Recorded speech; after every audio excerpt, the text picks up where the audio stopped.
Hello, আসসালামু আলাইকুম বন্ধুরা। আশা করি সবাই ভালো আছেন। তো আলহামদুলিল্লাহ আপনাদের দোয়া আমিও ভালো আছি। তো কুষ্টিয়াতে চলে আসলাম একটা পার্সেল নিতে। পার্সেলটা আমার না, তো আমার খালুর। তো এত রোদ পড়তেছে যে খালু বাইরে বের হতে পারছি না। দেখতে পাচ্ছেন মেঘের অবস্থা, অনেক রোদ পড়তেছে। তো আমি কুড়াতে চলে আসলাম। তো এখানে এসে আমি পার্সেলটা নিয়ে গেলাম। এসে একটা রিক্সাওয়ালা মামাকে বললাম, মামা চলেন আমাকে দিয়ে আসেন। তো মামাকে বললাম আমাদের এখানে তো 30 টাকা যাইতে। তো মা বলতেছে না, আমাকে 40 টাকা দিতে হবে পার্সেল প্রাইসে। আমি বললাম না মামা, আমরা প্রতিনিয়ত যাওয়া আসা করি 30 টাকাতেই। তো বললো আচ্ছা চলো যাই। তো অনেক অনেক সহজে রাজি হয় নাই, অনেক কষ্ট করে রাজি করানো হয়েছে। তো তারপরে উঠলাম। তো আস্তে আস্তে এখন মজমপুরে এসে বেহাল দশা।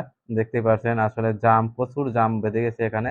তো আপনাদের একটু দেখাই, দেখেন কি একটা জাম এই মাঝে। তো মানে গাড়ি যাওয়ার এমন একটা পরিস্থিতি হয়েছে, গাড়ি যাইতে পারতেছে না।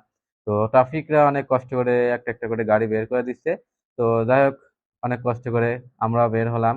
তো এখন দেখেন এই রাস্তার এই পাশে আসছি, মানে রেলের এই পাশে চলে আসছি।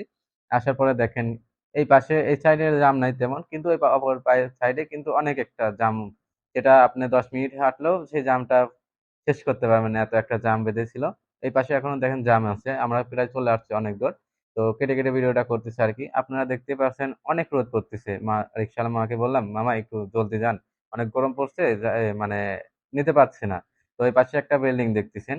তো এই বিল্ডিংটা বর্তমান কুষ্টিয়াতে অনেক ভাইরাল। তো যেই করতেছে ভিডিওটা তার ভাইরাল হচ্ছে। তো আমিও আমার ক্যামেরা বন্ধ করে রাখলাম। আর সবচেয়ে মজাদার কথা হচ্ছে, রাস্তার মাঝখানে কোনো ফুল গাছ থাকলে অনেক সুন্দর লাগে। তো যাই হোক, অনেক কথাই বললাম। তো ভিডিওটা আজকে পর্যন্ত। আর কি পার্সেল আনছি এটা বাসায় গিয়ে আপনাদের